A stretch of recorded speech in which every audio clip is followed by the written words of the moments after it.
आपके गुरुदेव। बलि बोले बोलते क्यों नहीं गुरुजी?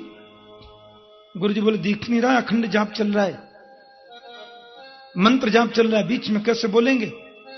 बलि की और श्रद्धा हो गई और चरणों में गिर के बोले आपके श्री मुखारविंद के दर्शन के बाद मुझे ऐसा लगता है कि मैं आपको बहुत कुछ दे दूं, लेकिन मैं आपको दूं और वो आपके काम ना आवे तो क्या फायदा है। इसलिए मैं चाहता हूं अपने श्री मुख से आप एक बार बोलो, क्या सेवा करूं? कि गाम कांचनम गुणबद्धाम अमृष्टम तथान्न में उत्तवा विप्रकन्या कि ग्रामान समृद्धान स्तुनगान गजान बतोर यथा अर्हत संप्रयच्छ। क्या सेवा करूं आपकी? आपको 2-4 हजार गऊ दान में दे दूं? सोने का महल बना के दान में दे दूं? सुनिए, आपका विवाह नहीं हुआ हो तो किसी ब्राह्मण की कन्या से आपका विवाह करा दें। पता नहीं क्यों आपके स्वरूप के दर्शन के बाद मुझे ऐसा लगता है कि मैं आपको बहुत कुछ दे दूं, मन के सब कुछ दे दूं। पता नहीं क्यों ऐसा लगता है। आप बोलो ना अपने छोटे से मुख से, कन्हैया ने देखा हमसे बड़ा प्रसन्न हो रहा है, बहुत आनंदित हो रहा है, सो माला पूरी कर ली। आप बलि हैं जी? आपने पहचाना? अच्छा पहचाना, मेरे को बलि बोलते जी। राजन, आपके पूर्वजों की स्मृति मुझे है और मैं उनका कहां तक ज्ञान कराऊं तुम्हें।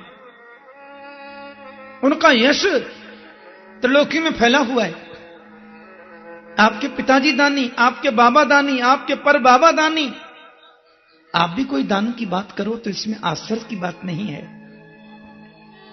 लेकिन बड़े कष्ट के साथ मुझे कहना पड़ रहा है कि मैं आपकी इस इच्छा को पूर्ण नहीं कर सकता, क्योंकि मैं तो महात्यागी हूं।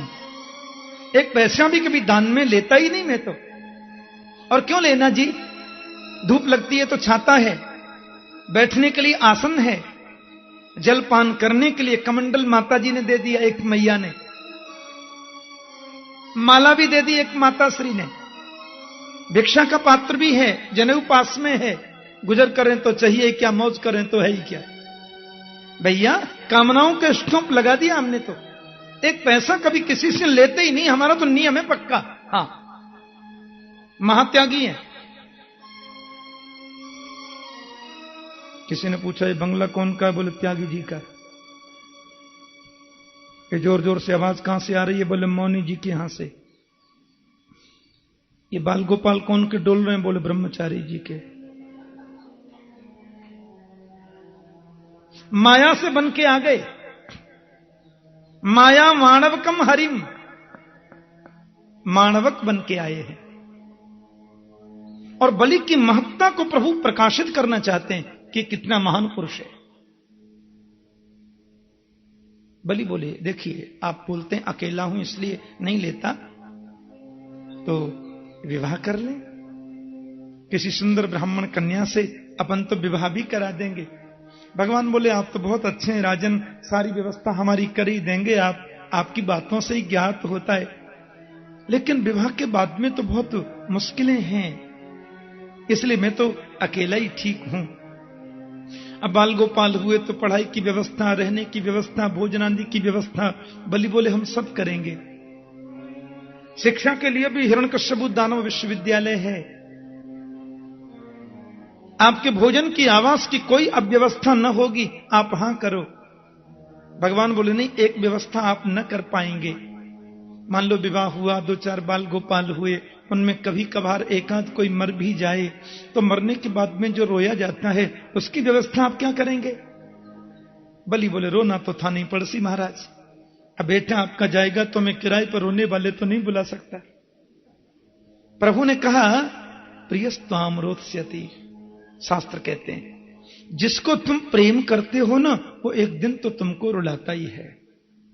ऐसा काम अपन करे ही क्यों जिससे रोना पड़े? छाता में ठीक है हम, हाँ, और कमंडल जो यही हमारे लिए बहुत कुछ है, अपन को नहीं चाहिए। चरणों में गिर के बोले कुछ तो आपको बोलना पड़ेगा, क्योंकि बिना आप कुछ लिए चले गए तो लोग क्या कहेंगे, इतना बड़ा ब्रह्मचारी विप्र आया और तुमने कुछ भी नहीं दिया। भगवान बोले देखो, आज 5 गांव दोगे, कल 50 की इच्छा होगी, 500 की इच्छा होगी, 1000 की इच्छा होगी। ये जो तृष्णा है ना, तृष्णा तेषूपजायते, ये बढ़ती चली जाती है। इसलिए मैंने तो अपनी कामनाओं को विराम दे दिया, मैं कभी किसी से कुछ मांगता नहीं हूं। अब मैं आपकी तरफ जब बार बार देखता हूं तो मुझे लगता है कि मैं कुछ ना लूं तो आपको बहुत तकलीफ होने वाली है। बलि बोला बहुत कष्ट होगा मुझे, बिना कुछ लिए चले गए तो इतना कष्ट मैं आपको बता नहीं सकता। भगवान बोले मैं धर्म संकट में पड़ गया हूं, कुछ लेता हूं तो मेरा नियम बिगड़ता है और नहीं लेता हूं तो आपको कष्ट होता है। मैं सोच रहा हूं ऐसा कुछ करूं कि आपको कष्ट भी न हो और कदाचित मेरा नियम भी न बिगड़े। क्या करें? इसलिए तस्मात् त्रीणि पदान्येव व्रणे त्वद्वरदर्शभात् एतावतैव सिद्धोऽहम् वित्तम यावत् प्रयोजनम्। तुम केवल 3 पैर पृथ्वी हमें दान में दे दो, बस ला, हो गया ना। 3 पैर पृथ्वी ले रहे हैं इसलिए तुम्हें कष्ट नहीं होना चाहिए, और ज्यादा नहीं ले रहे हैं इसलिए अपना नियम भी नहीं बिगड़ना चाहिए। दोनों ही बात हो गई। 3 पैर धरती, हां। बलि बहुत हंसे। ब्रह्मचारी जी माफ करना, तुम रहे बामन के बामन। अहो ब्राह्मण दायादा वाचस्ते बद्ध सम्मता, तुम बालो बालिशमती। आप बच्चे हो ना अभी, इसलिए आपकी मति भी बच्चों जैसी है, आपको जरा भी ध्यान नहीं है। त्रिलोकी के सम्राट के पास में आकर के 3 पैर धरती मांगते हैं आप हैं। हमारे ब्रज में कहते हैं अगम बुद्धि बानिया मध्यम बुद्धि जाट, तुर्क बुद्धि तुर्कुणा बामन चौपट पाट। मांगना भी नहीं आता। त्रिलोकी के सम्राट के पास आकर 3 पैर धरती। प्रभु ने मुस्कुराकर इशारे से देखा और मानो वो ये कहना चाहते हो बड़ा त्रिलोकी का राजा बनता है, तुम 3 पैर ही पूरे कर देना, अभी पता चलती है। भगवान ने कहा देखो, हमने तो जो बोलना था सो बोल दिया, आपकी श्रद्धा को देख के बोला हमने। हाँ, 3.25 भी नहीं लेंगे, 3.25 भी नहीं लेंगे। और एक बात तो मैं कहना भूल गया, वो 3 पैर धरती जो मैं नापूंगा वो अपने पैरों से नापनी है, आपके पैर से नहीं। बलि बोले कर लो बात, 3.5 बिलान के टोटल हैं आप। अरे आपके 3 पैर में तो एक आसन भी बिछने वाला नहीं है। भगवान बोले जो बोलना था सो बोल दिया। अब जल्दी कमंडल में जल लेकर के आओ और आकर के संकल्प कर दो महाराज। 3 पैर धरती का क्या संकल्प करूं, बहुत शर्म आती है। भगवान का बिना संकल्प के तो हम लेते नहीं है। संकल्प का मतलब तो पूरा रजिस्ट्रेशन ही होता है ना जी। संकल्प के बाद मना नहीं कर सकते। हाँ, गुरुजी दोनों की वार्ताएं सुन रहे बहुत देर से। शुक्राचार्य आधा सेकंड को बाबा ने आंख बंद करी, बोले मुझे कुछ गड़बड़ लगता है। आंख बंद करी तो बामन में नारायण का रूप दिखाई दे गया। शुक्राचार्य तुरंत बलि का हाथ पकड़कर थोड़ी दूर ले गए, बोले राजन ये न बामन है न त्रेपन है, इनके चक्कर में बिल्कुल पड़ने की जरूरत नहीं है। बलि बोले तो कौन है? बोले सबई रोचने साक्षात भगवान विष्णुरव्यय कश्यपादितेर्जातो देवानां कार्य साधक। देवताओं के कार्य को सिद्ध करने के लिए परात्पर नारायण विष्णु ही तुम्हारे घर बामन बनकर के आए हैं। और मुझे बिल्कुल दर्पण में दिखाई दे रहा है, तुमने 3 पैर धरती देने का संकल्प इनको कर दिया राजन, तो ये 2 पैरों में त्रिलोकी को नाप लेंगे और तीसरा पैर देने को तेरे पास कुछ नहीं बचेगा।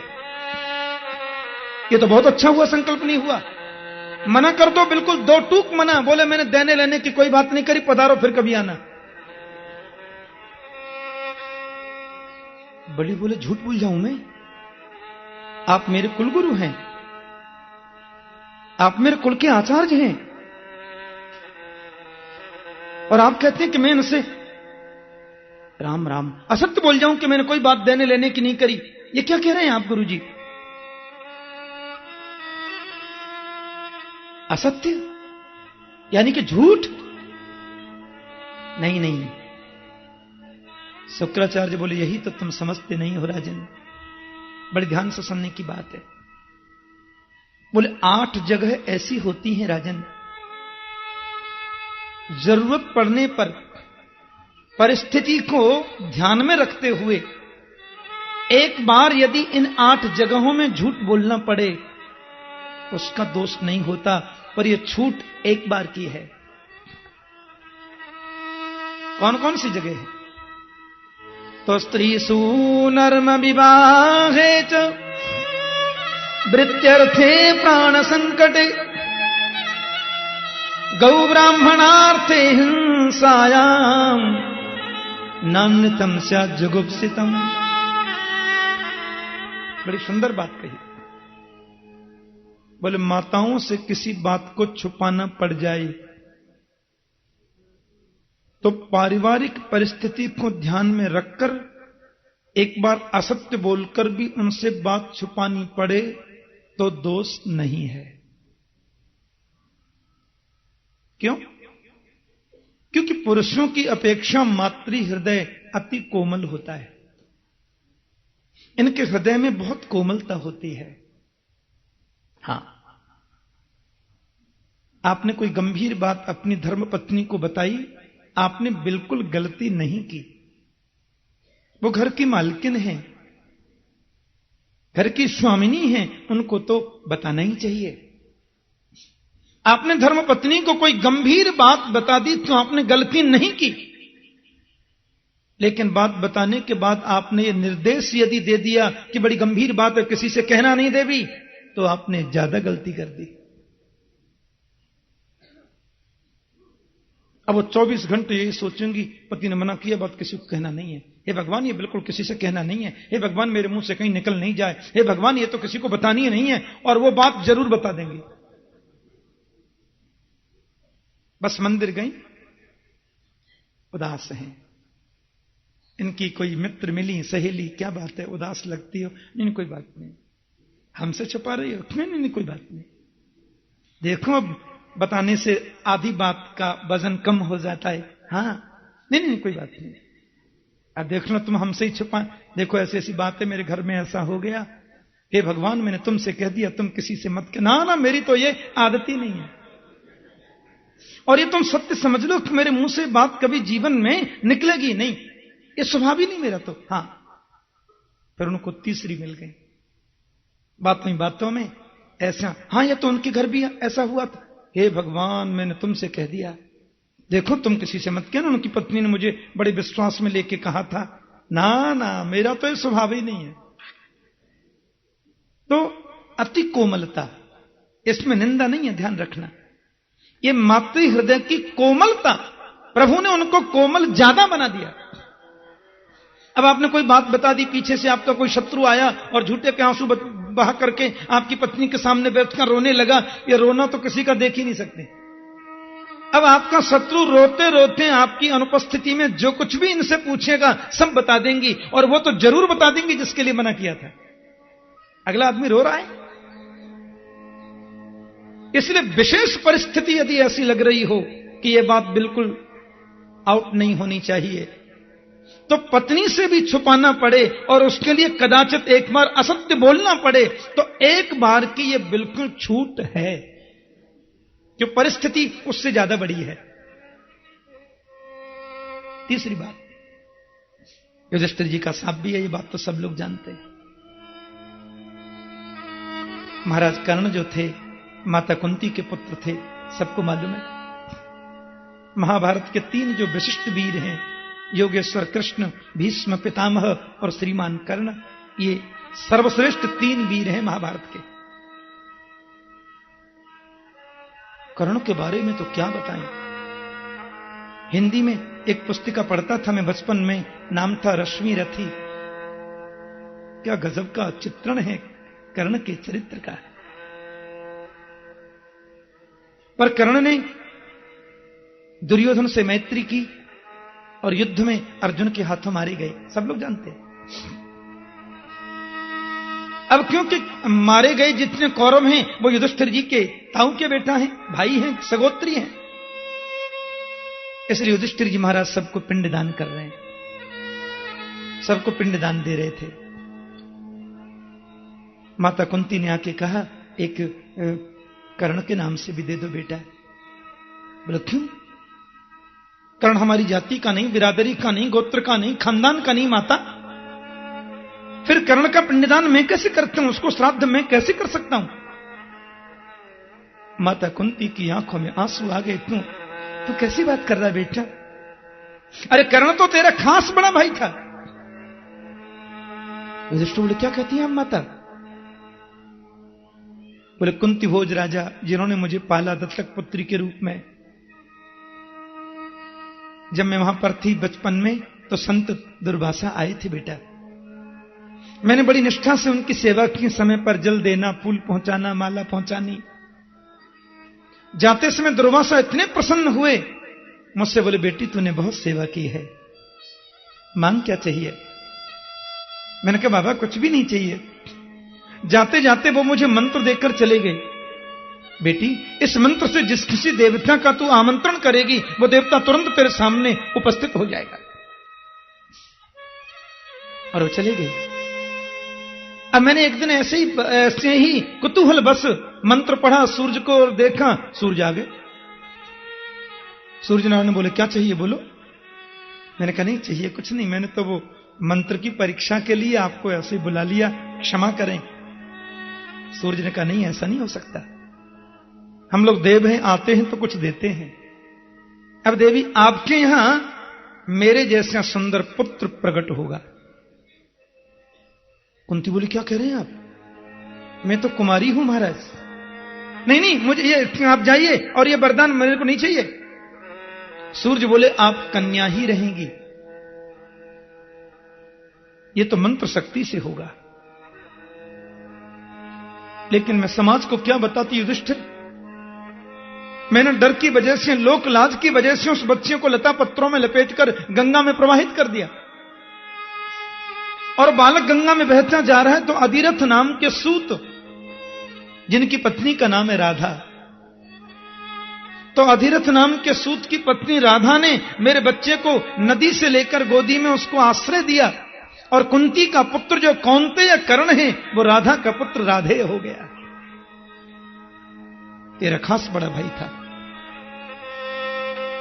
महात्मा युधिष्ठिर जी की आंखों में आंसू छल छला गए। माता ये तुमने क्या किया? इतने बड़े अतिरथी वीर को तुमने कितनी सहजता से मरने दिया। ये बात मुझे पहले क्यों नहीं बताई? मैं जब कभी कर्ण के पैरों की ओर देखता था तो मुझे लगता तो था कि कर्ण के पैर माता कुंती के चरणों से मेल क्यों खाते हैं। मैंने तो कभी सोचा ही नहीं कि कर्ण हमारा भाई हो सकता है। और ये गंभीर बात तुमने हमसे छुपाई माता। मैं शाप देता हूं कि आज के बाद कोई वंदनीय माता भी अपने हृदय में किसी बात को बहुत काल तक छुपाकर नहीं रख सकेगी। तो शायद युधिष्ठिर जी का शाप भी इनके हृदय की कोमलता में एक कारण बन गया हो। इसलिए अति गंभीर विषय पर ज्यादा आवश्यकता दिखाई देती हो, एक बार यानी कि सिर्फ एक बार माताओं से भी किसी बात को छुपाने में हमें असत्य का आश्रय लेना पड़े, एक बार की छूट है। स्त्री सूक्त और नर्म हंसी मजाक में हमारे मुख से झूठ निकल जाए, देखो वो सत्य तो नहीं है, लेकिन उस असत्य का दोष नहीं होता। विवाहे च, अब शादी विवाह में किसी कन्या की हमें थोड़ी ज्यादा ही प्रशंसा करनी पड़े। अब कई बार ऐसा हो जाता है, महाराज आप उस परिवार में कथा के लिए पधारे थे, उसी परिवार की बेटी हमारे घर में बहू बन के आ रही है, आपने देखा होगा कैसी है कन्या। अब भले ही मैंने उसको देखा नहीं है, तो अभी एक बार तो मुझे जरूर कहना चाहिए, बहुत सुशीला है, बहुत अच्छी है, बहुत शिक्षित है। आप लोग अपनी मर्यादा और हिसाब से देख लीजिए, लेकिन बेटी अच्छी है, तो उसमें दोष नहीं लगता। और वृत्तर्थ थे, अपना संपूर्ण धन यदि नष्ट होने का अवसर उपस्थित हो गया, और मैं जानता हूं कि आज में केवल सत्य पर ही टिका रहा तो यह धन संपूर्ण नष्ट हो जाएगा, परिवार पर बहुत बड़ा संकट आ जाएगा, तो एक बार परिवार को ध्यान में रखना, सत्य बोलकर वो धन बचाना पड़े तो दोष नहीं लगता। वैसे उसको हम सत्य तो नहीं कह सकते। वृत्तर्थ और प्राण संकटे, किसी व्यक्ति के प्राण संकट में पड़ गए हैं और हमको लगता है इसको एक अवसर मिल जाए तो ये बदल सकता है, तो उस व्यक्ति के जीवन को ध्यान में रखते हुए एक बार उसके प्राणों को बचाने की कामना से ऐसा करना पड़े तो दोष नहीं है। और गौ ब्राह्मणार्थे हिंसायाम, शास्त्र कहते हैं गौ हत्या को रोकने के लिए तो हमें कुछ भी करना पड़े करना चाहिए, उसके लिए कोई दोष नहीं है। ब्राह्मण की वृत्ति की रक्षा के लिए या किसी भी प्राणी की हिंसा को रोकने के लिए एक बार ऐसा करना पड़े तो उसमें दोष नहीं होता। आपके पूरे धन को नष्ट होने का समय आ गया, और वैसे भी प्रजा की संपत्ति के 15% से ज्यादा दान करने का भी आपको अधिकार नहीं है। इसलिए महाराज आप मना कर दीजिए, मैंने देने की कोई बात नहीं की, पधारिए जाइए। राजा बलि ने बहुत सुंदर वाक्य कहे, महाराज मेरे तो दोनों हाथों में लड्डू हैं, यदि ये साक्षात भगवान हैं तो सब कुछ लूट करके ले जाएं, परवाह नहीं है। लोग ये तो कहेंगे बलि क्या भगवान भी मांगने को आए, तेरे द्वार खड़ा भगवान भगत भर दे रे झोली। और यदि ये भगवान नहीं है, कोई ब्रह्मर्षि है, तो मेरे भारत का ऋषि जितना बोलता है उतना ही लेगा, उससे 1 इंची भी ज्यादा नहीं ले सकता। भारत के ऋषि तो वचन के ही धनी होते हैं। भगवान मुस्कुरा के बोले, सुनिए, आप गुरु और शिष्य दोनों की कोई गोपनीय मंत्रणा चल रही है क्या? तो फिर मैं जाता हूं, अभी इच्छा नहीं है तो रहने दो, फिर हम भी आ जाएंगे। बलि ने कहा, महाराज 2 मिनट बाद किसने देखा? गुरु जी आप रुकिए। विष्णु पुराण में तो आता है कमंडल की नली में भी बैठ गए थे शुक्राचार्य आचार्य जी। भगवान ने कुशा के आसन से उसमें ऐसे करके कहते हैं उनकी एक पधरा दी। बोलो जय श्री कृष्ण। लेकिन मनीषियों का मंतव्य है कि भगवान ने ऐसा करके शुक्राचार्य को कदाचित ये बताया होगा कि आप आचार्य हैं, कुल गुरु हैं, और कुल गुरु वही श्रेष्ठ होता है गुरु जो सबको एक नजर से देखे, 2 नजर से नहीं। भेद दृष्टि 2 दृष्टि, अभेद दृष्टि ही एक दृष्टि है। हाँ, शुक्राचार्य तो शाप दे के चले गए। हाँ, बलि ने कहा ठीक है महाराज जी, अब लीजिए संकल्प। भगवान बोले तो फिर जल्दी बोलो। वामन रूपाय ब्राह्मणाय तुभ्यमहम 3 पदवीं पृथ्वीं संप्रददे। और संकल्प जब हो गया, अब प्रणाम करो। बलि ने साष्टांग दंडवत करी और उठकर के देखा तो जहां भगवान का मुखारविंद था वहां तो चरण ही है। बलि ने ऐसे करके देखा तो मुंह तो दिखता ही नहीं, कहां चले गया? विराट बन गए मेरे गोविंद। बोले विराट भगवान की। अब बहुत विराट का रूप धारण कर लिया। एक चरण को नीचे स्थापित किया, दूसरा चरण इतना लंबा कि त्रिलोकी तो बीच में ही आ गई। और भगवान का द्वितीय चरण जब ब्रह्मलोक में गया तो ब्रह्मा जी ने उनके चरण को धोकर जल कमंडल में रख लिया। वही तो गंगा माता है महाराज। पूरा ब्रह्मांड प्रभु के शरीर में आ गया। दैत्य लोग तो मारने दौड़े, बड़ा धोखा किया है ये विष्णु ने आकर के। लेकिन बलि ने कहा कोई कुछ नहीं कहेगा, ये मेरे प्रभु हैं और मैंने संकल्प दिया है, जैसा इनको रुचिकर लगे करने दो।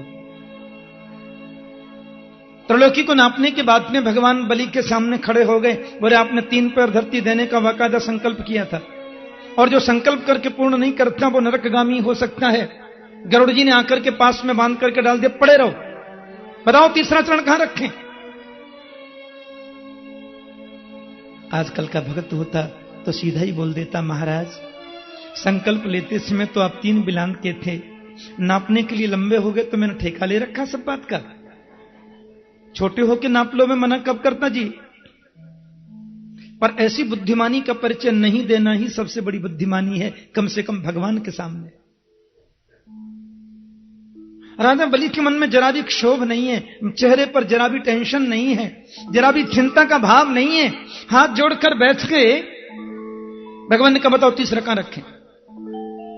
बलि ने कितना सुंदर जवाब दिया। आपने कहा तो प्रभु नरक वर्क में जाने का तो मुझे डर नहीं लगता, मैं तो डरता हूं तो सिर्फ एक बात से कि किसी ब्रह्मर्षि को दिया गया मेरा वचन झूठा न हो जाए। यद्युत्तम श्लोक भवान ममेरितम बचो व्यलीकम सुरवर्य मन्यते कि करोमृतम तन्न भवेत् प्रलंभनम पदम तृतीयम कुरु शीर्ष्णि में निजम। आप तीसरे चरण को मेरे सिर पर रख दीजिए, क्योंकि बताइए धन बड़ा होता है कि धन का मालिक? बोले मालिक तो धन से 100 गुना बड़ा होता है। तो अभी तक आपने मेरे धन को ही तो नापा है केशव, मालिक तो बाकी है। पदम तृतीयम कुरु शीर्ष्णि में निजम। बलि का इतना कहना था, मेरे गोविंद के नेत्रों से आंसुओं के पनारे निकल पड़े। अरे बलि, आया था तुमको छलने के लिए, पर तेरी श्रद्धा ने तो मुझको छल लिया। आया था तुम्हें लूटने के लिए, पर तेरे प्यार ने मुझे लूट लिया। तीसरा चरण प्रभु ने बलि के सिर पर रखा, लेकिन बलि की पत्नी तो बलि से भी 4 हाथ आगे। भगवान से मुस्कुरा के बोली कि क्रीडार्थमात्मन इदम त्रिजगत कृतम ते साम्यम तु तत्र कुधियो परईश पुरजु। ये पूरा विश्व प्रपंच आपकी क्रीड़ा है। ये मनुष्य की बहुत बड़ी गलती है कि अपने आप को इसका मालिक बोलता है। साम्यम तु तत्र कुधियो परईश पुरजु।